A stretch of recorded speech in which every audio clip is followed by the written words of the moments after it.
अस्सलाम वालेकुम, welcome to graphic resort. आज जिस टॉपिक पे हम डिस्कस करने वाले हैं वो है फोटोशॉप की 3 इम्पॉर्टेंट सेटिंग, जिसके साथ ना सिर्फ आपका काम फास्ट हो जाएगा बल्कि आपके फोटोशॉप की रनिंग में भी बेहतरी आएगी या परफॉर्मेंस में भी बेहतरी आएगी। मेरे पास फोटोशॉप ओपन है। वीडियो शुरू करने से पहले चैनल पर नए हैं तो सब्सक्राइब कर दें, बेल आइकन पर क्लिक कर दें, वीडियो अच्छी लगे तो लाइक कर दें। यहाँ पर कंट्रोल एन करता हूँ, एक रैंडमली कोई भी कैनवस जनरेट कर लेता हूँ। ओके, अगर थोड़ी सी सेटिंग आपकी ख़राब हो तो यहाँ से मैं इसको, सबसे पहली बात कि आप एक्सटेंशन पे रहे, सेकेंडली आप रीसेट एक्सटेंशियल करा दें। ओके, नेक्स्ट यहाँ पर आप देख रहे होगे कि मैं नीचे आपको नज़र भी आ रही होगी कि व्हील लिखा आ रहा है, यानी मैं स्क्रॉल से जूम इन जूम आउट कर पा रहा हूँ अपने कैनवस को।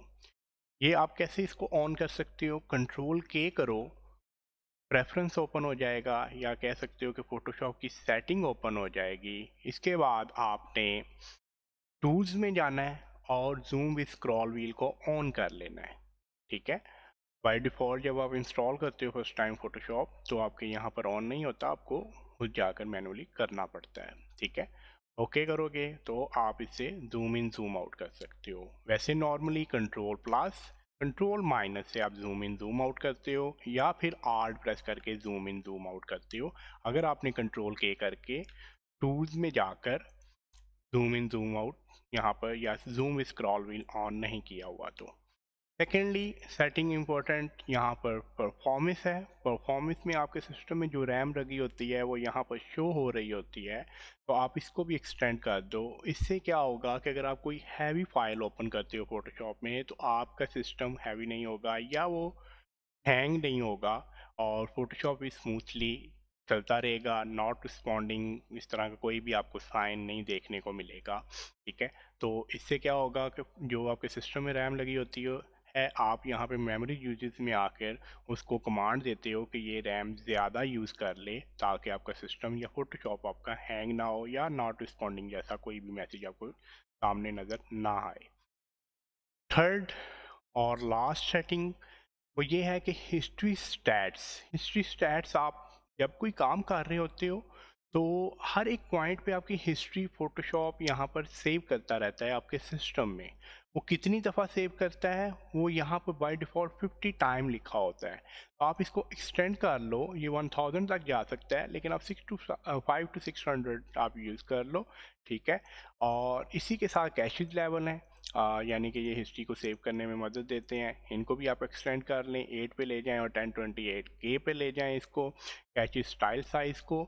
ठीक है, और इससे क्या होगा कि आप, मैं ओके करता हूँ, अगर मैं यहाँ पर अब कोई काम करने लगा हूँ और यहाँ पे कोई भी मैंने लेयर जनरेट की हैं तो ये हर एक पॉइंट पे एक एक हिस्ट्री सेव हुई है।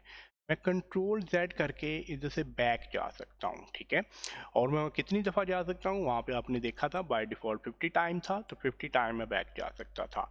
अगर मैं वहाँ पर उसको ज़्यादा कर दूँ तो मैं उसके मुताबिक ज़्यादा बैक जा सकता हूँ। अगर आप लेटेस्ट वर्जन यूज़ कर रहे हो तो कंट्रोल जेड से आप मैनी टाइम बैक आ सकते हो, लेकिन अगर आप ओल्ड वर्जन यूज़ कर रहे हो तो कंट्रोल आल्ट जेड आपको मैनी टाइम बैक या अनडू के लिए यूज़ करना पड़ेगा। ठीक है, control alt Z old version के लिए, और लेटेस्ट वर्जन है तो कंट्रोल जेड ओनली। ठीक है, और एक चीज़ होती है control shift Z forward history. In case आप ज़्यादा बैक पर आ गए हो और आप दोबारा वापस जाना चाहते हो तो उसे फॉरवर्ड हिस्ट्री कहा जाता है।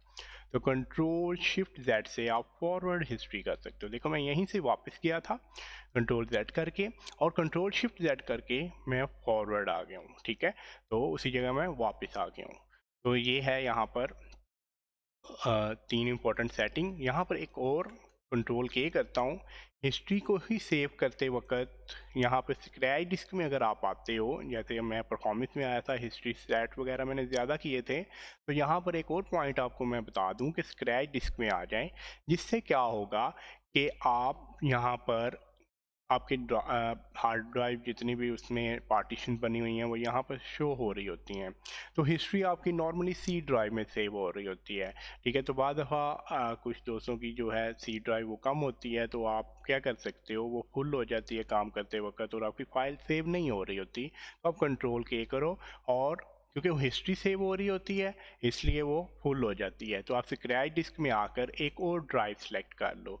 इससे क्या होगा कि आपकी हिस्ट्री कुछ डी ड्राइव या ई या एफ में सेव होती जाएगी, जिन इनमें से अगर आपने कोई भी सिलेक्ट की हुई है, ठीक है। तो उसके बाद क्या हो सकता है कि जब आप ओके करते हो, अपना काम कंप्लीट कर लेते हो, कंट्रोल एस करते हो, सेव करते हो, उसके बाद क्लोज कर देते हो, तो वो आपकी हिस्ट्री यहाँ से रिमूव हो जाएगी। आपकी सी ड्राइव से भी रिमूव हो जाएगी, आपकी डी ड्राइव से या कोई और अगर आपने सेलेक्ट की हुई है तो वो रिमूव हो जाएगी। वो तब तक आपके पास हिस्ट्री सेव रहती है जब तक आपका कैनवस ओपन है, आपकी फाइल ओपन है। जब आपने उसको क्लोज कर दिया, उसके बाद आपकी हिस्ट्री रिमूव हो जाएगी और ऑटोमेटिकली सारी जो स्पेस थी वो क्लियर हो जाएगी और नॉर्मल मोड में वो सी ड्राइव या डी ड्राइव आ जाएगी। ठीक है, उम्मीद है आपको वीडियो अच्छी लगी होगी। चैनल पर नए हैं तो सब्सक्राइब कर दें, बेल आइकन पर क्लिक कर दें। वीडियो अच्छी लगी है तो लाइक करें, दोस्तों के साथ शेयर करें। बहुत जल्द एक नए टॉपिक के साथ मिलेंगे। अल्लाह हाफिज़।